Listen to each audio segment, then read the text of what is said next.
ഭർത്താവ് അറിയാതെ ഭാര്യയ്ക്കും ഭാര്യ അറിയാതെ ഭർത്താവിനുമൊക്കെ പലപ്പോഴും പല ചുറ്റിക്കളികളും ഉണ്ടാകാറുണ്ട്. അവസാനം രണ്ടുപേരും അതറിയുമ്പോൾ പ്രശ്നങ്ങളാണ് ഉണ്ടാകുക. പക്ഷേ ചിലയിടത്ത് അത്തരം പ്രശ്നങ്ങൾ ഉണ്ടാകണമെന്നില്ല. എന്തായാലും നമുക്ക് പ്രശ്നങ്ങൾ ഉണ്ടായെന്നറിയാൻ പ്രീതിയുടെ മേൽ ഒന്ന് കേട്ടു നോക്കാം. മാഡം, എൻ്റെ പേര് പ്രീതി. എനിക്ക് 32 വയസ്സുണ്ട്. വിവാഹിതയാണ്. ഒരു കുട്ടിയുണ്ട്. ഞങ്ങൾ 2 പെൺമക്കളാണ്.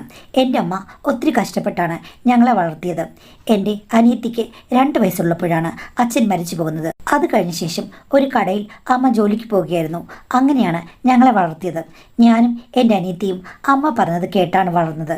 അമ്മ സുന്ദരിയും തൻ്റെടിയുമാണ്. പക്ഷേ രണ്ടാമതൊരു കല്യാണം വേണമെന്ന് അമ്മയ്ക്ക് ആഗ്രഹമില്ല.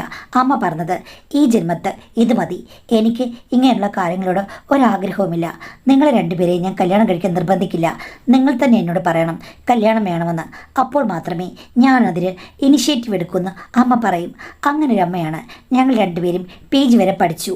അതിനു മുമ്പ് എൻ്റെ അനിയത്തി ഡാൻസ് ക്ലാസ്സുകളൊക്കെ നടത്തുന്നുണ്ടായിരുന്നു. കുറച്ച് വരുമാനമുണ്ടായി. അവൾ എന്നേക്കാൾ സുന്ദരിയാണ്. അവളുടെ വിവാഹമാണ് സത്യം പറഞ്ഞാൽ ആദ്യം കഴിഞ്ഞത്. സൗന്ദര്യമുള്ളവളെ കണ്ട് ഒരു ചെക്കൻ വന്ന് അത് പെട്ടെന്ന് നടന്നു. നല്ല സ്ഥിര ജോലിയുള്ളൊരു പയ്യനാണ്. അത് ഞങ്ങളുടെ വീടിന് അടുത്തായതുകൊണ്ടാണ് അമ്മ സമ്മതിച്ചത്. ഏകദേശം 5 കിലോമീറ്റർ അകലെ. അമ്മ പറഞ്ഞു, എൻ്റെ 2 പെൺമക്കളെയും ഞാൻ ദൂരെ എങ്ങും അയക്കില്ല.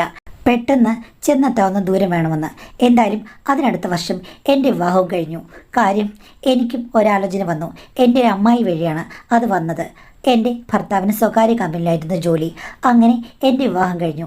അതും ഏകദേശം 7-8 കിലോമീറ്റർ മാത്രമുള്ളൂ ഞങ്ങളുടെ വീട്ടിൽ നിന്ന്. അമ്മയ്ക്ക് തനിയെ ജോലി ചെയ്ത് തനിയെ ജീവിക്കാൻ യാതൊരു ബുദ്ധിമുട്ടുമില്ല. എൻ്റെ അനിയത്തിയുടെ ഭർത്താവ് ഒരു സിനിമാ നടനെ പോലെ സുന്ദരിയാണ്. അവളും ഒരുങ്ങി വന്നു കഴിഞ്ഞാൽ ആരും ഒന്ന് നോക്കിപ്പോകും. അമ്മയ്ക്ക് അവനോടെന്തോ പ്രത്യേക വാത്സല്യമുണ്ടെന്നാണ് എൻ്റെ ഭർത്താവ് പറയുന്നത്. എൻ്റെ ഭർത്താവിനും അത്യാവശ്യം സൗന്ദര്യമുണ്ട്. ഞങ്ങളാരും സൗന്ദര്യത്തിൽ പുറകോട്ടല്ല. എങ്കിലും താരതമ്യം ചെയ്ത് നോക്കുമ്പോൾ അനിയനാണ് സൗന്ദര്യം കൂടുതൽ. പിന്നെ അവരുടെ കല്യാണമല്ലേ ആദ്യം നടന്നത്. അതുകൊണ്ട് അമ്മയ്ക്ക് എന്തോ ചായ്വ് അങ്ങോട്ടുണ്ടെന്ന് എപ്പോഴും എൻ്റെ ഭർത്താവ് പറയും. പക്ഷേ അത് അമ്മയോട് കാണിക്കില്ല. അമ്മയോട് നല്ല രീതിയിൽ തന്നെയാണ് ഭർത്താവ് അമ്മയോട് പെരുമാറുന്നത്. പക്ഷേ എങ്കിലും അനിയനാണ് കൂടുതൽ സൗന്ദര്യം, അമ്മയ്ക്ക് കൂടുതൽ ഇഷ്ടമാണ് എന്നൊരു കാര്യം പലപ്പോഴും പറയും. ഇങ്ങനെ 3-4 വർഷമൊക്കെ പോയി. ഞങ്ങൾക്ക് കുട്ടികളുണ്ടായിക്കഴിഞ്ഞ് 2 വർഷം കഴിഞ്ഞപ്പോഴേക്കും ഏറ്റവും കൂടുതൽ നേരം എൻ്റെ മകനെ നോക്കുന്നത് അമ്മയാണ്. ഞങ്ങൾ എവിടെയെങ്കിലും പോയി കഴിഞ്ഞാൽ ഉടനെ അമ്മയുടെ അടുത്ത് കൊണ്ടുവിടും. അമ്മയ്ക്ക് അതിലൊരു പ്രശ്നമില്ല. പക്ഷേ എൻ്റെ അനിയത്തി കുട്ടികളുണ്ടെങ്കിലും അവിടെ നോക്കാൻ ആളുകളുണ്ട്. അതുകൊണ്ട് പ്രശ്നമില്ല. പക്ഷേ എൻ്റെയും ഭർത്താവിൻ്റെയും കാര്യത്തിൽ അങ്ങനെയല്ല. ഞാൻ കല്യാണം കഴിച്ച് ചെല്ലുമ്പോൾ അമ്മായിമ്മ മാത്രം ഇവിടെ ഉണ്ടായിരുന്നുള്ളൂ. അമ്മായിമ്മയ്ക്ക് ഇളയ മകൻ്റെ കൂടെ ജീവിക്കാനാണ് ഇഷ്ടം. ഞാൻ ചെന്ന് കഴിഞ്ഞ് 1.5 വർഷം കഴിഞ്ഞപ്പോഴായിരുന്നു അനിയൻ്റെ കല്യാണം. അവൻ ഗുജറാത്തിൽ സെറ്റിൽഡാണ്. അങ്ങനെയായപ്പോൾ അമ്മ വർഷത്തിൽ 10 മാസം അവിടെയായിരിക്കും. പലപ്പോഴും ഇങ്ങോട്ടൊന്ന് വന്നാലായി. അതുകൊണ്ട് ഞാനും ഭർത്താവും ഒറ്റപ്പെട്ട ജീവിതമാണ് നയിച്ചിരുന്നത്. കുട്ടി ഉണ്ടായപ്പോഴും എൻ്റെ എല്ലാ കാര്യങ്ങളും നോക്കി നടത്തിയത് അമ്മയാണ്. പക്ഷേ കുട്ടി ഉണ്ടായിക്കഴിഞ്ഞ് എൻ്റെ ഭർത്താവിന് എന്നോട് വളരെ അകലം. ഞാൻ പ്രേമ പാരവശ്യത്തോടെ അടുത്ത് ചെല്ലുമ്പോൾ ഹസ്ബൻഡ് ഒരു മൂടുമില്ലാതെ ഇരിക്കുകയാണ്. ഞാൻ ചോദിച്ചു, നിങ്ങൾക്ക് എന്ത് പറ്റി? ഒരു കുട്ടി ഉണ്ടാകണമെന്ന് നമുക്ക് വലിയ ആഗ്രഹമായിരുന്നു. അതിനു മുമ്പ് വരെ നിങ്ങൾക്ക് എന്നോട് ഒത്തിരി താല്പര്യം ഉണ്ടായിരുന്നു. ഇപ്പം എന്താ എന്ന് ചോദിച്ചപ്പോൾ പുള്ളി ഒന്നുമില്ലെന്ന് പറഞ്ഞു. പിന്നെയും ഞാൻ അതിർത്തികൾ കടന്നു കയറാൻ ശ്രമിച്ചപ്പോൾ പുള്ളിക്കാരൻ എന്നെ തട്ടിമാറ്റി. അന്ന് എനിക്ക് വല്ലാത്ത ദേഷ്യം വന്നു. അത് ഉടക്കം വഴക്കുമായി. ഉടനെ അമ്മയെ ഞാൻ വിളിച്ച് കാര്യങ്ങൾ പറഞ്ഞു. അമ്മ ഇതുപോലാണ്, ഈ ബന്ധം ഉപേക്ഷിക്കേണ്ടി വരുമെന്ന് തോന്നുന്നു പറഞ്ഞു.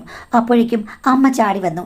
എന്നിട്ട് ഞങ്ങൾ രണ്ടുപേരും ഉപദേശിച്ചു, ഒരു കുട്ടി ഉണ്ടായിക്കഴിഞ്ഞാൽ സ്വന്തം ഭാര്യയോട് ഇഷ്ടം കൂടുകയല്ലേ ചെയ്യേണ്ടത്, എന്തിനാണ് അകന്നിരിക്കുന്നതെന്ന് ചോദിച്ചു. അപ്പോഴേക്കും ഭർത്താവ് പറഞ്ഞു, എന്തോ മൈൻഡ് ബ്ലോക്ക് ഉണ്ടെന്ന്. അപ്പോഴേക്കും അമ്മയുടെ തനി സ്വഭാവം പുറത്തു വന്നു. എടാ, നിൻ്റെ മൈൻഡ് ബ്ലോക്ക്, നിനക്ക് പണ്ടേ എന്തോ പ്രശ്നമുണ്ടെന്ന് എനിക്ക് തോന്നിയിട്ടുണ്ട്. നീ ഇത്തിരി അഹങ്കാരിയാണ്. എവിടെയാണ് നിനക്ക് ബ്ലോക്ക്? എല്ലാം തളർന്നു പോയോ? എടി മോളെ, ഇവൻ കള്ളനാ. നീ ഇവൻ്റെ ഓഫീസിലൊന്ന് അന്വേഷിക്ക്. ചിലപ്പോൾ ഏതെങ്കിലും പെണ്ണുങ്ങളുമായിട്ട് ഇവന് ചുറ്റിക്കളി കാണുമെന്ന് പറഞ്ഞു. അത് കേട്ട് കഴിഞ്ഞപ്പോഴേക്കും ഭർത്താവ് കയറി ഏറ്റു. എടാ, ഞാൻ ഉള്ളതാ പറഞ്ഞ്, എൻ്റെ ജീവിത പരിചയം കൊണ്ടാണ് ഞാൻ പറയുന്നത്. ഇങ്ങനെയൊക്കെ മുട്ടാപ്പോക്ക് പറയുന്ന ഭർത്താക്കന്മാർ കള്ളന്മാരായിരിക്കും. അമ്മ എന്നെ അടിച്ചാക്ഷേപിക്കരുത്. അമ്മയുടെ ഇളയ മരുമകനായിരുന്നെങ്കിൽ അമ്മ ഇങ്ങനെ പറയുമായിരുന്നോ? ഇല്ല, കൊഞ്ചിച്ചുകൊണ്ടിരിക്കും. സാരമില്ല, മൈൻഡ് ബ്ലോക്ക് ഉണ്ടെങ്കിൽ അമ്മ അത് മാറ്റിക്കൊടുക്കാമെന്ന് പറയില്ലേന്ന്. നീ എന്തൊക്കെയാണ് പറഞ്ഞത്? അവൻ്റെ മൈൻഡ് ബ്ലോക്ക് ഞാനെങ്ങനെ മാറ്റിക്കൊടുക്കാനാ? നിനക്ക് എന്തോ പ്രശ്നമുണ്ട്. അല്ലെങ്കിലും എൻ്റെ ഇളയ മരുമകൻ ഇതുവരെയും ഒരു പ്രശ്നം ഉണ്ടാക്കിയിട്ടില്ല. അവൻ്റെ മുഖം പോലെ തന്നെയാണ് അവൻ്റെ സ്വഭാവം, നല്ല സ്വഭാവം. അമ്മയ്ക്ക് അവൻ്റെ മുഖവും സ്വഭാവവും ഒത്തിരി ഇഷ്ടമാണ്. വ്യക്തിത്വമാണെന്ന് എനിക്ക് നേരത്തെ അറിയാം. അവനോട് അമിതമായൊരു ചായവുണ്ടല്ലോ. ഞാൻ ഏതോ രണ്ടാം തരക്കാരനാണെന്നുള്ള രീതിയിലാണ് അമ്മയുടെ പെരുമാറ്റം. ഇപ്പം ഈ പ്രശ്നം ഉണ്ടായി കഴിഞ്ഞപ്പോഴേക്കും എൻ്റെ മനസ്സിൽ എന്താണെന്ന് ചോദിക്കാതെ എനിക്ക് വേറെ പെണ്ണുങ്ങളുമായിട്ട് എന്തോ കണക്ഷൻ ഉണ്ടെന്ന് എൻ്റെ ഭാര്യയോട് പറഞ്ഞു കൊടുത്ത് അവളെ സ്പൈ വർക്ക് ചെയ്യാൻ പ്രേരിപ്പിക്കുന്ന, ദാമ്പത്യം നശിപ്പിക്കാൻ ശ്രമിക്കുന്ന ഒരമ്മായിയമ്മയെ ഞാൻ ആദ്യമായിട്ടാണ് കാണുന്നേ. ആഹാ, അപ്പോൾ ഞാൻ വന്ന് കാര്യങ്ങൾ ചോദിച്ചപ്പോൾ നിങ്ങളുടെ ദാമ്പത്യ ബന്ധം തകർന്നു. അപ്പോൾ ഇത്ര നാൾ തകരുകയില്ലായിരുന്നു. നീ നിൻ്റെ ഭാര്യയെ ഒട്ടും സ്നേഹിക്കുന്നില്ല, അതിനല്ലടാ അവൾ എന്നെ വിളിച്ചു വരുത്തിയത്. അത് പിന്നെ എനിക്ക് മനസ്സിന് ചില പ്രശ്നങ്ങളുണ്ട്. എന്താണ് നിനക്ക് ഇത്ര മനസ്സിന് പ്രശ്നം? പ്രസവിച്ച് കഴിഞ്ഞ പെണ്ണുങ്ങൾക്ക് പ്രശ്നമുണ്ടാകുന്നത് മനസ്സിലാക്കാം, അത് സ്വാഭാവികമാണ്. ഇവിടെ നീയാണ് പ്രസവിച്ചത്, നിനക്ക് എന്താ എത്ര മാനസികമായ പ്രശ്നം എന്നൊക്കെ ചോദിച്ചു. അപ്പോൾ കമ്പനിയിലെ ചില പ്രശ്നങ്ങളാണെന്ന് പറഞ്ഞു. അപ്പോൾ അമ്മ പറഞ്ഞു, പറയാൻ വയ്യാത്ത പല പ്രശ്നങ്ങളും ഉള്ളവർ കള്ളന്മാരാണെന്ന്. അത് കേട്ട് പിന്നെ രണ്ടുപേരും കൂടെ വഴക്കുണ്ടാക്കി. ഞാനിടയിൽ ചാടി വീണു. അമ്മ പറഞ്ഞു, മര്യാദക്ക് നടന്നു, അതാ നിനക്ക് നല്ലത്, അല്ലെങ്കിൽ പെണ്ണിനെയും കൊച്ചിനെയും കൂടെ ഞാൻ വീട്ടിൽ കൊണ്ടുവന്ന് പറഞ്ഞു. എന്തായാലും കുറച്ചു നേരം കഴിഞ്ഞപ്പോൾ രണ്ടുപേരും ശാന്തരായി. അമ്മ പോവുകയും ചെയ്തു. അന്ന് രാത്രിയായപ്പോൾ ഭർത്താവിനോട് ഞാൻ ചോദിച്ചു, ഇന്നെങ്കിലും നിങ്ങൾക്ക് മാറ്റമുണ്ടാകുമോയെന്ന്. ഞാൻ ശ്രമിക്കാമെന്ന് പറഞ്ഞു. പക്ഷേ ഒരനക്കവും ഉണ്ടായില്ല. ഞാൻ പറഞ്ഞു, എങ്കിൽ ഞാൻ ശ്രമിക്കാം, നിങ്ങൾ എതിർക്കാതിരുന്നാൽ മതിയെന്ന് പറഞ്ഞു. ഓക്കെ, അങ്ങനെ ആയിക്കോട്ടെ എന്ന് പാതി സമ്മതം തന്നു. അപ്പോഴാണല്ലോ ഞാൻ എൻ്റെ പഴയ കുലവാഴത്തോട്ടം കാണാനുള്ള മോഹത്തോടു കൂടി ചെന്നത്. പക്ഷേ അവിടെ കാറ്റിലാടുന്ന ഒരു വാഴക്കുല പോലും ഇല്ലെന്ന് എനിക്ക് തോന്നിപ്പോയി. അപ്പോൾ എനിക്ക് നല്ല ദേഷ്യം വന്നു. അത്യാവശ്യം വളവും വെള്ളവും ഒക്കെ ഇട്ട് കൊടുത്തിട്ടും കുലവാഴകൾ മൂക്കാത്തത് എൻ്റെ കുഴപ്പം തന്നെയാണോ അതോ കുലവാഴത്തോട്ടത്തിൻ്റെ കുഴപ്പമാണോ എനിക്കറിയില്ല. ഞാൻ ഇടയ്ക്ക് പറഞ്ഞു, എൻ്റെ അമ്മ പറഞ്ഞതാണ് കറക്റ്റ്, നിങ്ങൾക്ക് എന്തോ പ്രശ്നമുണ്ട്. അമ്മ വന്നു കഴിഞ്ഞപ്പോഴേക്കും അമ്മ എല്ലാം കണ്ടുപിടിക്കും. ഞാനാണെങ്കിൽ ഒരു പൊട്ടിയാണ്. ഇനി അമ്മ പറഞ്ഞ വഴിയിൽ ഒന്ന് ശ്രമിച്ചു നോക്കണമെന്ന് പറഞ്ഞു. അത് കേട്ട് കഴിഞ്ഞപ്പോഴേക്കും ഭർത്താവ് എന്നെ നോക്കിയില്ല, കണ്ണടച്ച് കിടക്കുകയാണ്. പക്ഷേ സമൂലമായ മാറ്റങ്ങൾ എനിക്ക് കാണാൻ തുടങ്ങി. ഞാൻ ചോദിച്ചു, പെട്ടെന്ന് നിങ്ങൾക്ക് മാറ്റമുണ്ടായല്ലോ എന്ന്. അപ്പോൾ ഹസ്ബൻഡ് പറയുകയാണ്, നീ നിൻ്റെ അമ്മയെക്കുറിച്ച് എന്തെങ്കിലും പറ. ഞാൻ ചോദിച്ചു, എന്ത് പറയാൻ? ഒന്നുകിൽ വർണ്ണിച്ച് പറ, ഇല്ലെങ്കിൽ അവരെ നീ വഴക്ക് പറ. ഞാൻ ചോദിച്ചു, എന്തിനാണ് ഞാനങ്ങനെ ചെയ്യുന്നത്? എങ്കിൽ കാര്യമായ മാറ്റങ്ങൾ ഉണ്ടാകുമെന്ന്. അത് കേട്ടപ്പോൾ എനിക്ക് ഞെട്ടലാണ് തോന്നിയത്. ഞാൻ ചോദിച്ചു, നിങ്ങൾ എന്താ ഉദ്ദേശിക്കുന്നത്? നിങ്ങളുടെ മനസ്സിൽ വേറെന്തെങ്കിലും ഉണ്ടോ എന്ന്. അപ്പോൾ ഹസ്ബൻഡ് പറഞ്ഞു, ഞാൻ ശരിക്കും പറഞ്ഞാൽ നീ റെസ്റ്റിലായിരുന്ന സമയത്ത് നിൻ്റെ അമ്മയുടെ സാമീപ്യം ഇവിടെ കൂടുതലുണ്ടായിരുന്നല്ലോ. ഏതോ ഒരു നിമിഷത്തിൽ എൻ്റെ മനസ്സ് ഒന്ന് മാറിപ്പോയി. അവരെ ഞാൻ ശ്രദ്ധിക്കാൻ തുടങ്ങി. ചില ഫോട്ടോസൊക്കെ ഞാൻ എടുത്തു വെച്ചിട്ടുണ്ട് എന്ന് പറഞ്ഞ് എൻ്റെ ഭർത്താവ് ഫോണിൽ ആ ഫോട്ടോ കാണിച്ചു. ഞാൻ ഞെട്ടിപ്പോയി. ഞാൻ ചോദിച്ചു, നിങ്ങൾ എന്തിനാ ഈ ഒരു ഫോട്ടോ എടുത്തത്? അത് അത്യാവശ്യം ഒരു വിക്ഷേപണത്തിനാണെന്ന് പറഞ്ഞപ്പോൾ ശരിക്കും ഞാൻ ഞെട്ടിപ്പോയി. എൻ്റെ ഭർത്താവ് ഇങ്ങനെയൊക്കെ പറയുമെന്നോ ഇങ്ങനെ കാണിക്കുമെന്നോ ഞാൻ ഒരിക്കലും വിചാരിച്ചതല്ല. നിനക്ക് ആ സമയത്ത് ഒത്തിരി രൂപമാറ്റങ്ങളൊക്കെ ഉണ്ടായല്ലോ. അപ്പോൾ ഞാൻ റെസ്റ്റിലായി. എനിക്ക് പിന്നെ ഒരു താല്പര്യം തോന്നിയില്ല. ആ സമയത്ത് ഞാൻ അമ്മയെ ശ്രദ്ധിക്കുകയായിരുന്നു. എൻ്റെ ശ്രദ്ധ അങ്ങോട്ട് പോയപ്പോൾ എനിക്കും എൻ്റേതായ ചില കാര്യങ്ങൾ നടന്നു, അത്രയേ ഉള്ളൂ. ഞാൻ ചോദിച്ചു, അമ്മയ്ക്കിതറിയാമോ? അമ്മയും നിങ്ങളും തമ്മിൽ ആ സമയത്ത് എന്തായിരുന്നു എന്ന്? അങ്ങനൊന്നും നീ പറയരുത്, അമ്മയ്ക്കിതൊന്നും അറിയില്ല. എനിക്ക് തോന്നിയ ഒരു മോഹമാണ്. അതുകൊണ്ട് എൻ്റെ മനസ്സിപ്പോഴും ഒന്നും പാകമായിട്ടില്ല. ഇനിയിപ്പോൾ ഒന്ന് ശരിയായി വരണമെങ്കിൽ നീ അമ്മയായി ഒന്ന് അഭിനയിക്കണം എന്ന് പറഞ്ഞു. അമ്മയെപ്പോലെ അഭിനയിക്കാനോ? അതെ, ഒരു റോൾ ചെയ്യുന്ന പോലെ നീ വിചാരിച്ചാൽ മതി. ഞാൻ രേവതി എന്ന് വിളിക്കുമ്പോൾ നിൻ്റെ അമ്മയെപ്പോലെ തന്നെ നീ എന്നോട് തിരിച്ച് കുറച്ച് പരുഷമായി പെരുമാറണം. അങ്ങനെയാകുമ്പോൾ എനിക്ക് കറക്റ്റായിട്ട് എല്ലാ കാര്യങ്ങളും പറ്റുമെന്ന് പറഞ്ഞു. എനിക്ക് അതിനോട് യോജിക്കാൻ പറ്റിയില്ല. പിന്നെയും പലവട്ടവും ഇത് പറഞ്ഞപ്പോൾ ഒന്നും വർക്കൗട്ടായില്ല. അവസാനം ഭർത്താവല്ലേ, ഭർത്താവിൻ്റെ ഇഷ്ടത്തിന് ഓക്കെ എന്ന് ഞാൻ പറഞ്ഞു. ഹസ്ബൻഡ് എന്നെ പല രീതിയിലും എൻ്റെ അമ്മയുടെ പേരായ രേവതി കൂട്ടി വിളിച്ചു. ഞാൻ അതിനൊക്കെ മറുപടി കേട്ടു. വെക്കടാ വടി എന്ന് പറയില്ലേ എന്ന് വെച്ച് പറഞ്ഞ പോലെ ഞാൻ അമ്മയുടെ ടോണിൽ ഓരോ കാര്യങ്ങൾ പറയാൻ തുടങ്ങി കഴിഞ്ഞപ്പോഴേക്കും വടിയും കുടയും എല്ലാം തൽസ്ഥാനത്ത് പ്രവർത്തനക്ഷമമാകുന്നത് കണ്ടപ്പോൾ എൻ്റെ ഭർത്താവിന് ഇത്തരം ഫാൻറ്റസികളോടുള്ള ഒരു ഇഷ്ടം എനിക്ക് മനസ്സിലായി. പതുക്കെ പതുക്കെ ഞാൻ അതുമായൊക്കെ അഡ്ജസ്റ്റ് ചെയ്തെങ്കിലും എൻ്റെ മനസ്സിൽ ഒട്ടും അങ്ങോട്ട് സംതൃപ്തിയില്ല. കാരണം എൻ്റെ ഹസ്ബൻഡ് ഭാര്യ എന്നെ പൂർണ്ണമായും മറന്നുപോയിരിക്കുന്നു. എന്നെ വേറൊരു വ്യക്തിയായിട്ടാണ് അയാൾ കണക്കാക്കുന്നത്. അയാളുടെ ഫാൻറ്റസിയിൽ സുഖപ്രദമായ ജീവിതം നയിക്കുകയാണ്. എനിക്കാണെങ്കിൽ അതിൽ അത്രയ്ക്കങ്ങോട്ട് ഇൻട്രസ്റ്റ് കണ്ടെത്താനും പറ്റുന്നില്ല. അമ്മ വരുമ്പോൾ വളരെ നോർമലായി പെരുമാറുന്ന അങ്ങേർ അമ്മ പോയി കഴിയുമ്പോഴേക്കും വലിയ ഇളക്കവും പറച്ചിലുമൊക്കെയാണ്. അമ്മയുടെ മുന്നിൽ അയാൾ അഭിനയിക്കുകയാണെന്ന് എനിക്ക് മനസ്സിലായി. ആദ്യമൊക്കെ എനിക്ക് സംശയം ഉണ്ടായിരുന്നു, ഇനി അമ്മയും കൂടെ അറിഞ്ഞുകൊണ്ടുള്ള എന്തെങ്കിലും കാര്യമാണോ എന്ന്. പക്ഷെ അങ്ങനെയൊന്നുമല്ല, അമ്മ ജെന്യൂനായി നിൽക്കുകയാണ്. പണ്ടെങ്ങനെയാണോ അങ്ങനെ തന്നെയുള്ളൂ ഇപ്പോഴും. അനിയനോടാണ് അമ്മയ്ക്ക് കൂടുതൽ താല്പര്യമെന്നുള്ളത് എനിക്ക് പിന്നീട് മനസ്സിലായി. അത് പക്ഷേ സൗന്ദര്യത്തിൻ്റെ ആരാധന കൊണ്ടായിരിക്കാം എന്നും എനിക്ക് തോന്നി. എന്തായാലും ഭർത്താവ് ഇങ്ങനെയൊരു കരുക്കൾ നീക്കി എന്നെ കളത്തിലിറക്കുകയായിരുന്നു. ആ കളത്തിൽ ഞാനെന്നും അങ്ങോട്ടും ഇങ്ങോട്ടും ചാടിക്കൊണ്ടിരുന്നു. അതിനിടയ്ക്കാണ് ഒരു സംഭവം നടന്നത്. ഞങ്ങളുടെ ഫ്രിഡ്ജും വാഷിംഗ് മെഷീനും ഏകദേശം അടുത്തടുത്ത സമയങ്ങളിലാണ് കേടായത്. രണ്ടിനും വന്നത് ഒരാളാണ്. രണ്ടിൻ്റെയും കമ്പനി ഒന്നാണ്. സർവീസ് സെൻ്ററിൽ നിന്ന് വന്ന പയ്യനെ കണ്ട് ഞാൻ അത്ഭുതപ്പെട്ടു. നല്ല സുന്ദരൻ പയ്യൻ, നല്ല മസിലൊക്കെയുള്ള, കൊള്ളാം. ഇപ്പോഴത്തെ കാലത്തെ ഒരു മോഡലിങ്ങിന് അവനെ വിട്ടുകഴിഞ്ഞാൽ തീർച്ചയായും അവന് വിജയിക്കും എന്നോർത്തു. എവിടെയോ കണ്ടതുപോലെ ഞാൻ അവൻ നന്നാക്കൊണ്ട് നിന്നപ്പോൾ ചോദിച്ചു, മോനെ നിന്നെ ഞാൻ എവിടെയോ കണ്ടിട്ടുണ്ടല്ലോ എന്ന്. അപ്പോൾ അവൻ പറഞ്ഞു, ഞാൻ റീൽസൊക്കെ ചെയ്യാറുണ്ടെന്ന് പറഞ്ഞ് എന്നെ കാണിച്ചു. അയ്യോ, ഇവൻ്റെ റീൽസ് ഞാൻ കാണാറുണ്ട്. ഞാനാണെങ്കിൽ വിചാരിച്ചത് ഏതോ റിച്ച് പയ്യനായിരിക്കുന്നതാണ്. പക്ഷേ അങ്ങനെയൊന്നുമല്ല. സൗന്ദര്യമാണ് അവൻ്റെ മുടക്ക് മുതൽ, അല്ലാതെ റിച്ച് ഒന്നുമല്ല. റിച്ചാകാൻ ശ്രമിക്കുന്ന ഒരു റിച്ചു, അത്രയേ ഉള്ളൂ. അവൻ്റെ റീൽസൊക്കെ കണ്ട് ഒത്തിരി ആരാധകരുണ്ടെന്നും ഇൻബോക്സിലേക്ക് സ്ത്രീകളും പുരുഷന്മാരുമൊക്കെ മെസ്സേജ് അയക്കാറുണ്ടെന്നും ഒക്കെ അവൻ എന്നോട് പറഞ്ഞു. ആകെ കൂടി 3 തവണ അവന് വരേണ്ടി വന്നു. 3 തവണയും അവൻ നല്ല ഇംപ്രഷൻ ഉണ്ടാക്കുന്ന സംസാരങ്ങളും ഒക്കെ പറഞ്ഞിട്ടാണ് പോയത്. ചുരുക്കം പറഞ്ഞു കഴിഞ്ഞാൽ അവൻ ഒരു ഫ്രീ ബേർഡാണ്. ഏത് ജില്ലയിലും ഒന്ന് വന്നിരിക്കും. വേണമെങ്കിൽ പഴങ്ങളും കൊത്തിത്തിന്നും. 3 വട്ടം വന്നു കഴിഞ്ഞപ്പോഴേക്കും ഞങ്ങൾ നല്ല കൂട്ടായി. ഞങ്ങൾ 2 പേര് സോഷ്യൽ മീഡിയയിൽ കൂടി അങ്ങോട്ടും ഇങ്ങോട്ടും മെസ്സേജൊക്കെ അയക്കും. അവൻ പുതിയ റീൽസോ മറ്റോ ഇടുകയാണെങ്കിൽ എന്നോട് പറയുകയും ചെയ്യും. അങ്ങനെ ഞങ്ങൾ എന്നെ കൂടെ ചാറ്റിക്കൊണ്ടിരുന്ന് കഴിഞ്ഞപ്പോഴേക്കും ചേച്ചി എന്നെ സസൂക്ഷ്മം നോക്കുന്നത് ഞാൻ കണ്ടിരുന്നു. ചേച്ചിക്ക് താല്പര്യങ്ങളുണ്ടോയെന്ന് ചോദിച്ചു. ഞാൻ പറഞ്ഞു, താല്പര്യങ്ങൾ തൽക്കാലമില്ല, പക്ഷേ ഞാനിപ്പോൾ വേറെ ചില പ്രശ്നങ്ങളിൽ കൂടിയാണ് കടന്നു പോകുന്നതെന്ന് പറഞ്ഞു. അപ്പോൾ അവനോട് ചോദിച്ചു, അതെന്താ? മാനസികമായ അടുപ്പമുള്ളവരോട് നമ്മൾ പലതും അറിയാതെ തുറന്നു പറയുമല്ലോ. അങ്ങനെ ഞാൻ അവനോട് എൻ്റെ കാര്യങ്ങളൊക്കെ പറഞ്ഞു. ഭർത്താവും ഞാനും തമ്മിൽ ഇങ്ങനെയാണ്, ഇപ്പോൾ ഞാനൊരു റോളിൽ അഭിനയിച്ചുകൊണ്ടിരിക്കുകയാണെന്ന് പറഞ്ഞു കഴിഞ്ഞപ്പോഴേക്കും അവൻ എന്നെ പറഞ്ഞ് മനസ്സിലാക്കി. അതൊന്നും കുറ്റപ്പെടുത്തേണ്ട കാര്യമില്ല. മനുഷ്യന് ഒത്തിരി ഫാൻറ്റസികളുണ്ട്. ചേച്ചി പറഞ്ഞതുപോലെ അത്രയ്ക്കും കോംപ്ലിക്കേഷൻ ഒന്നുമില്ല. എല്ലാം ഒരു രസമായിട്ടെടുത്താൽ മതി. ചേച്ചി തന്നെ ഇപ്പോൾ ഒരു സിനിമ നടിയുടെ പേര് പറഞ്ഞിട്ട് ഭയങ്കര രീതിയിൽ എന്നോട് അടുത്ത് പെരുമാറിക്കഴിഞ്ഞാൽ ചിലപ്പോൾ ഞാനും ചേച്ചിക്ക് അമിത പ്രാധാന്യം നൽകിയേക്കും. എന്തായാലും ഹസ്ബൻഡിൻ്റെ സ്വഭാവം ഒത്തിരി മോശമാണെന്നും പറയാൻ പറ്റില്ല എന്നൊക്കെ പറഞ്ഞ് അവൻ എന്നും എന്നോട് സംസാരിക്കും. ഈ വിഷയത്തെപ്പറ്റി ഞങ്ങൾ കുറേ സംസാരിച്ചു.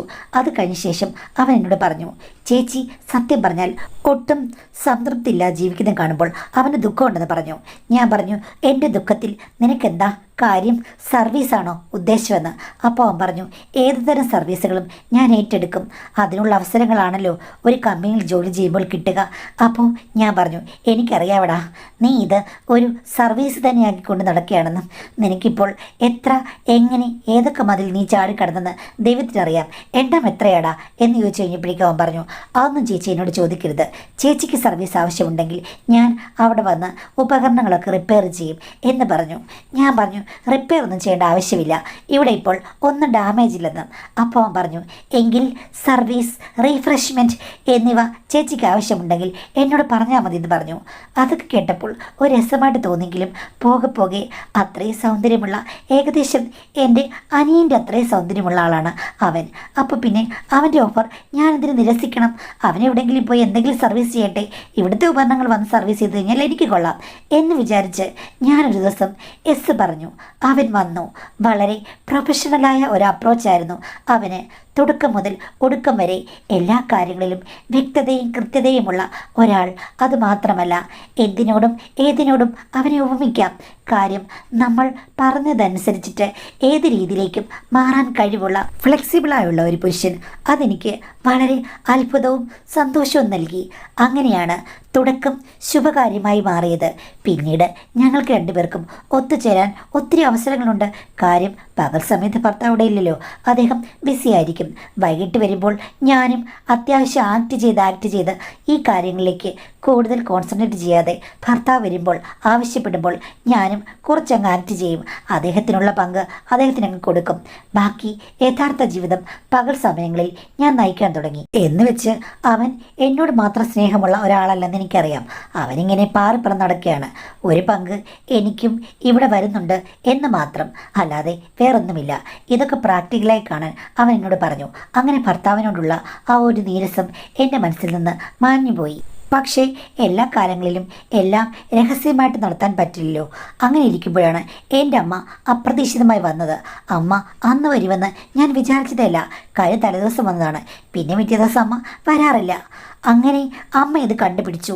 അമ്മ വന്ന് കൈയോടുകൂടി പിടികൂടി കഴിഞ്ഞപ്പോഴേക്കും എനിക്കെന്ത് പറയണമെന്നറിയില്ല. ആകെക്കൂടി ഞങ്ങൾ രണ്ടുപേരും അമ്മയുടെ ഒച്ചയ്ക്ക് മുന്നിൽ നിന്ന് വല്ലാതെ വിയർത്തു. അമ്മയപ്പോൾ അവനെ ക്വസ്റ്റ്യൻ ചെയ്തു. അവൻ ഉള്ള കാര്യങ്ങൾ പറഞ്ഞു. ചേച്ചി ഇങ്ങനെ എന്നോട് പറഞ്ഞു, ഭർത്താവിന് ഇങ്ങനെ ചില പ്രശ്നങ്ങളൊക്കെ ഉണ്ട്. ഭർത്താവ് അമ്മായിയമ്മയെ കണ്ടുകൊണ്ടിരിക്കുകയാണ്. അത്തരം ഫാൻറ്റസിയൊക്കെയാണ് മനസ്സിൽ. ചേച്ചിക്ക് ജീവിതത്തിൽ ഒട്ടും സന്തോഷമില്ലെന്ന് പറഞ്ഞപ്പോൾ ഞങ്ങൾ രണ്ടുപേരും കൂടി ഞങ്ങളുടെ സൗഹൃദം ഡെവലപ്പ് ചെയ്തതാണ് എന്ന് അവൻ പറഞ്ഞു. ഇതൊക്കെ കേട്ട് അമ്മ താടിക്കും കൈ കൊടുത്ത് ഇരിപ്പായി. ശരി, ഇനി മേലിൽ ഈ വീട്ടിൽ വരുന്നതെന്ന് പറഞ്ഞിട്ട് അമ്മ അവനെ പറഞ്ഞു വിട്ടു.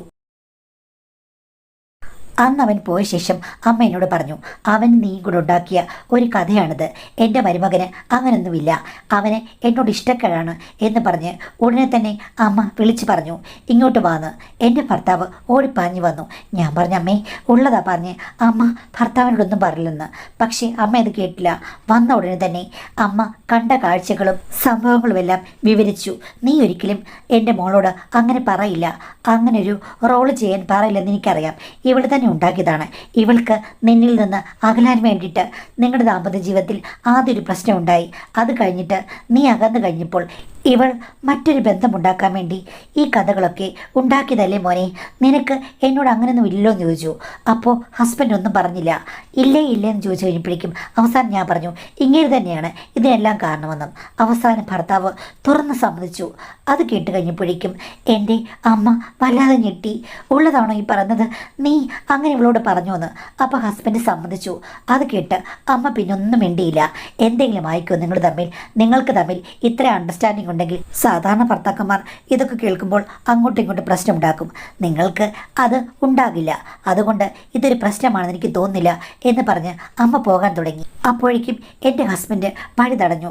അമ്മേ, എനിക്ക് അറിയാതെ പറ്റിപ്പോയതാണ്. അമ്മയോട് പണ്ട് മുതലേ എനിക്ക് അങ്ങനൊരു സ്നേഹവും ഇഷ്ടവും ഉണ്ടെന്നൊക്കെ പറഞ്ഞു. അത് കേട്ടപ്പോൾ അമ്മ പിന്നെ എന്തോ പറഞ്ഞു. എങ്കിലും കുറച്ചു നേരം കഴിഞ്ഞപ്പോൾ അമ്മ അടങ്ങി. അവർ രണ്ടുപേരും കൂടി എന്തോരുന്ന് സംസാരിച്ചു. ഞാൻ പറഞ്ഞു, എന്തായാലും എൻ്റെ ഭർത്താവാണ് എന്നെ ഇങ്ങനെ ആക്കിയത്. കുട്ടി സ്കൂളിൽ നിന്ന് വന്നപ്പോഴാണ് ആ സംഭാഷണം നിർത്തിയത്. എന്തായാലും പിന്നീട് ഞാനും ഭർത്താവും തമ്മിൽ കുറച്ച് ദിവസം മിണ്ടിയില്ല. അമ്മയാണെങ്കിൽ അന്ന് പോയതിൽ പിന്നെ വന്നതുമില്ല. ഒരു ദിവസം രാത്രി വന്നപ്പോൾ എൻ്റെ ഭർത്താവ് എന്നോട് പറഞ്ഞു, ഞാൻ നിന്നോട് വളരെ സീരിയസ് ആയിട്ടുള്ളൊരു കാര്യം പറയാം. ഞാനിന്ന് അമ്മയുടെ അടുത്ത് പോയിരുന്നു. അമ്മയോട് ഞാൻ ഒത്തിരി മാപ്പ് അപേക്ഷിച്ചു. എങ്കിൽ നിങ്ങളോട് ഞാൻ മാപ്പ് അപേക്ഷിക്കുന്നു. എൻ്റെ കയ്യിൽ നിന്നും ഇനി തെറ്റുകൾ ഉണ്ടാകില്ലെന്ന് പറഞ്ഞു. അപ്പോൾ ഹസ്ബൻഡ് എൻ്റെ കൈ പിടിച്ചോണ്ട് പറയുകയാണ്, നീ തെറ്റുകൾ ഇനി തുടരണം. ഞാൻ ചോദിച്ചു, നിങ്ങൾ എന്തായി പറഞ്ഞത്? അമ്മ എനിക്ക് ക്ഷമിച്ചു തന്നു. ക്ഷമിച്ചു എന്ന് പറഞ്ഞിട്ട് തെറ്റുകൾ തുടരണമെന്ന് നിങ്ങൾ എന്നോട് പറഞ്ഞത് എന്താണ്? എടി, ഉച്ചയ്ക്ക് ലീവ് എടുത്ത് അമ്മയോട് മാപ്പ് അപേക്ഷിക്കാൻ പോയി ഞാൻ ഇപ്പോൾ തിരിച്ചു വരണമെങ്കിൽ അമ്മയുമായി ഞാൻ എത്ര മാപ്പുകൾ അപേക്ഷിച്ച് കാണുമെന്ന് എനിക്ക് മനസ്സിലായോ? ഞാൻ വിചാരിച്ചതുപോലെ ആയിരുന്നില്ല. അമ്മയ്ക്കും മനസ്സിൻ്റെ ഉള്ളിൽ ഒരു അഗ്നിപർവ്വതം എരിയുന്നുണ്ടായിരുന്നു. ഒരു മഴ പോലും അത് കെടുത്താൻ ഇല്ല.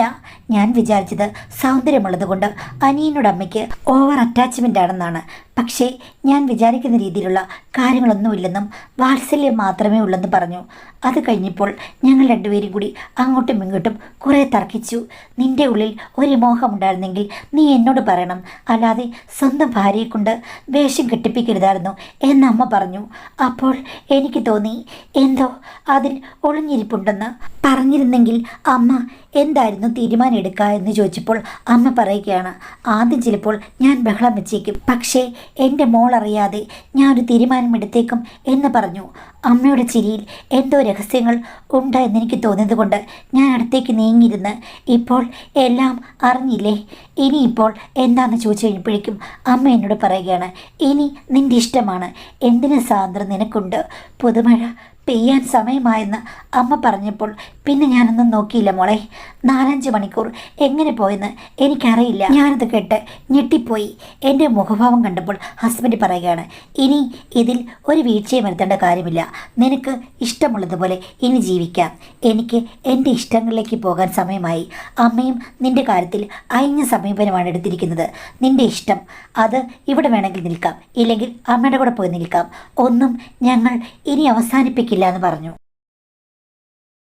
അമ്മയോട് പറഞ്ഞപ്പോൾ അമ്മ പറയുകയാണ്, എല്ലാത്തിനും കാരണക്കാരി ഞാനാണ്. ഭർത്താവ് ഒരു ഫാൻറ്റസി പറഞ്ഞപ്പോൾ അത് ഓക്കെ എന്ന് വിചാരിച്ച് അവനുമായി മുന്നോട്ട് പോകണമായിരുന്നു. അല്ലാതെ ഭർത്താവിനോട് പ്രതികാര ബുദ്ധിയോടുകൂടി താല്പര്യമില്ലാത്ത രീതിയിൽ മറ്റൊരു കണക്ഷൻ തേടിപ്പോയ നീ തന്നെയാണ് തെറ്റുകാരി. അവൻ യഥാർത്ഥത്തിൽ മനസ്സിലെ തെറ്റ് ചെയ്തുള്ളൂ. നീയാണ് യഥാർത്ഥ തെറ്റ് ചെയ്തത്. ഇനിയിപ്പോൾ അതൊന്നും പറഞ്ഞിട്ട് കാര്യമില്ല. ഇവിടെ ഇപ്പോൾ നിൻ്റെ ഇഷ്ടങ്ങൾ ഒരു വഴിക്ക് പോയിക്കോട്ടെ, ഞങ്ങളുടെ ഇഷ്ടങ്ങൾ നടക്കും. എന്നെ സ്നേഹിക്കുന്ന ആരെങ്കിലും വേണ്ടേ? അതെൻ്റെ മരുമകനായത് എൻ്റെ ഭാഗ്യം. പിന്നെ ഞാൻ നിന്നോടൊരു കാര്യം പറയുകയാണ്, അവൻ നിനക്ക് പഴയതുപോലെ തന്നെ പൈസയൊക്കെ തരും. നിനക്കവിടെ അടിപൊളിയായി നിൽക്കാം. ഭർത്താവുമായി അഡ്ജസ്റ്റ് ചെയ്ത് കഴിഞ്ഞാൽ ആ വീട്ടിൽ സുഖമായി മുന്നോട്ട് പോകാം. അല്ലെങ്കിൽ നീ ഇവിടെ വന്ന് നിൽക്കുക, സ്വന്തമായി അധ്വാനിച്ച് ജീവിക്കുക, അത്രയേ ഉള്ളൂ. അല്ലെങ്കിൽ ഭർത്താവ് കൊച്ചിന് ചിലവിന് തരും എന്ന് അമ്മ പറഞ്ഞു. രണ്ടുപേരും എനിക്കെതിരായി. പിന്നെ അവസാനം ഒന്നും ചെയ്യാൻ പറ്റാത്തത് കൊണ്ട്, എൻ്റെ കയ്യിലും തെറ്റുള്ളത് കൊണ്ട് എനിക്കും ഒന്നും പറയാൻ വയ്യാതെ അവരുടെ ബന്ധങ്ങൾക്ക് ഞാനൊരു മൂകസാക്ഷിയാകുകയാണ്. ആദ്യമൊക്കെ കുറച്ച് ദിവസങ്ങൾ ഞാൻ അതൊക്കെ സഹിച്ചു നിന്നു. അത് കഴിഞ്ഞപ്പോൾ അവർ ഒരു വഴിക്കാണെങ്കിൽ എനിക്കെന്താ എൻ്റെ പഴയ വഴിക്ക് പോകാൻ എന്ന് വിചാരിച്ച് ഞാനും എൻ്റേതായ ജീവിതത്തിലേക്ക് ഇറങ്ങി തിരിച്ചു മാടും. സത്യം പറഞ്ഞാൽ കുടുംബം ഉണ്ടെന്നേ ഉള്ളൂ. പുറത്തുനിന്ന് നോക്കുന്നവർക്ക് കുടുംബം ഉണ്ടെന്ന് തോന്നും. പക്ഷേ എല്ലാവരും ഓരോ വഴിക്കാണ്. ശരിക്കും നല്ല സ്നേഹബന്ധം തുടരുന്നത് അവർ രണ്ടുപേരുമാണ്. എനിക്ക് സ്നേഹബന്ധങ്ങളൊന്നുമില്ല. പക്ഷേ ഒരു പ്രതികാരത്തിനെന്നോണം ഞാൻ ഒത്തിരി ബന്ധങ്ങൾ ഉണ്ടാക്കിക്കൊണ്ടിരിക്കുന്നു. സോഷ്യൽ മീഡിയയിലുള്ള എനിക്ക് ഇഷ്ടം തോന്നുന്ന പല ആളുകളെയും ഞാൻ ക്ഷണിക്കുന്നുണ്ട്, മീറ്റപ്പ് ചെയ്യുന്നുണ്ട്. എനിക്കത് നിയന്ത്രിക്കാൻ പറ്റുന്നില്ല മാഡം. ഇങ്ങനൊരവസ്ഥയിൽ കൂടിയാണ് കടന്നു പോകുന്നത്. മാഡം എനിക്കൊരു ഉപദേശം തരണം. എനിക്ക് ഒരു ഉപദേശം മാത്രമേ തരാനുള്ളൂ. എലിയെ പേടിച്ച് ഇല്ലം ചുടരുത്. ഇവിടെ ഇപ്പോൾ ആക്ച്വലി നിങ്ങളുടെ ഭർത്താവ് സത്യസന്ധമായ ഒരു കാര്യം നിങ്ങളോട് തുറന്നു പറഞ്ഞു. നിങ്ങളത് പക്ഷേ ഭയങ്കരമായ പ്രശ്നമായി എടുത്തു എന്നുള്ളത് നേര് തന്നെയാണ്. കാര്യം മനുഷ്യർക്ക് പല ഫാൻറ്റസിയും കാണും. അങ്ങനെ ആ ഫാൻറ്റസി കൊണ്ട് അങ്ങോട്ട് പോയേക്കും. പക്ഷെ നിങ്ങൾക്കൊരിക്കലും അത് ഓർക്കുമ്പോൾ അക്സെപ്റ്റ് ചെയ്യാൻ പറ്റിയില്ല. അത് നിങ്ങളുടെ കുറ്റമല്ല. പക്ഷെ പറഞ്ഞു വന്നു കഴിഞ്ഞപ്പോഴേക്കും എല്ലാം വേറൊരു വഴിക്കായി. ഇതിൽ ആദ്യത്തെ തെറ്റ് ചെയ്തത് നിങ്ങൾ തന്നെയാണ്. കാര്യം അങ്ങനൊരു കാര്യത്തിന് വേണ്ടി മറ്റൊരു ബന്ധം നോക്കി കണ്ടുപിടിക്കേണ്ട കാര്യമില്ലായിരുന്നു. എന്തായാലും ഇതിപ്പോൾ ഇങ്ങനെ അവസാനിപ്പിച്ചു. അതുകൊണ്ട് ഒന്നുകിൽ പിരിയുക, അല്ലെങ്കിൽ അഡ്ജസ്റ്റ് ചെയ്ത് പോവുക. ഇതായിരിക്കും ഏറ്റവും നല്ലത്. അല്ലാതെ ഇനിയിപ്പോൾ എല്ലാവരും തിരുത്തി നല്ല ആൾക്കാരായിട്ട് ക്ലൈമാക്സിൽ വരുമെന്ന് നമ്മൾ വിചാരിക്കുന്നത് സിനിമയൊന്നും അല്ലല്ലോ. അപ്പം നിങ്ങളിപ്പോൾ എടുത്തിരിക്കുന്ന രീതിയിൽ നിങ്ങൾക്ക് ഒരു കുടുംബം ഉണ്ടെന്ന് മറ്റുള്ളവർക്ക് തോന്നുന്ന രീതിയിൽ പെരുമാറി ജീവിച്ചു കഴിഞ്ഞാൽ ഓക്കെ. പക്ഷേ പ്രതികാരമാണെന്ന് പറഞ്ഞ് 1, 2, 3, 4 അല്ല എന്ന് പറഞ്ഞ് 100,000 കാര്യങ്ങളിലേക്ക് ഇറങ്ങിപ്പോയി കഴിഞ്ഞാൽ നിങ്ങളുടെ ആരോഗ്യം ക്ഷയിക്കും. കാര്യം പ്രതികാരത്തിന് വേണ്ടി ഒരു നല്ല ബന്ധം ഉണ്ടാക്കി കഴിഞ്ഞാൽ നമുക്ക് വേണമെങ്കിൽ ന്യായീകരിക്കാം. അതല്ലാതെ അനിയന്ത്രിതമായി നടന്നു കഴിഞ്ഞാൽ എൻ്റെ പൊന്നുമോളെ എന്താ സംഭവിക്കുന്നത് നമുക്കൊരിക്കലും പറയാൻ പറ്റില്ല. കാര്യം അത് നിങ്ങളുടെ ആരോഗ്യം ക്ഷയിപ്പിക്കുകയോ അല്ലെങ്കിൽ നാണക്കേടുണ്ടാക്കുകയോ ഒക്കെ ചെയ്ത് ഭാവിയിൽ ഒരു ഗുണവുമില്ലാതെ പോകാൻ സാധ്യതയുണ്ട്. പ്രതികാരമാണെന്ന് പറഞ്ഞ് പ്രതികാരം ഒന്നും ചെയ്യാൻ ഇല്ലാത്ത സാഹചര്യത്തിൽ ഇങ്ങനെ ഇറങ്ങി നടക്കുന്നത് ശരിയാണെന്ന് സ്വയം പുനർവിചിന്തനം ചെയ്യുക. എന്നിട്ട് നല്ല രീതിയിൽ, അതായത് ഇപ്പം ഒരു സ്നേഹബന്ധം ഉണ്ടാവുകയാണ്, ഇവിടെ നാടകവും നന്നായി മുന്നോട്ട് പോകുന്നെങ്കിൽ ഓക്കെ. ഇതല്ലാതെ അവരെ തോൽപ്പിക്കാൻ വേണ്ടിയിട്ട് ഇറങ്ങി നടക്കുന്നത് അത്ര നല്ല വഴിയിലേക്കാണെന്ന് എനിക്ക് തോന്നുന്നില്ല കേട്ടോ. അതിനെ അനുകൂലിക്കാൻ പറ്റില്ല.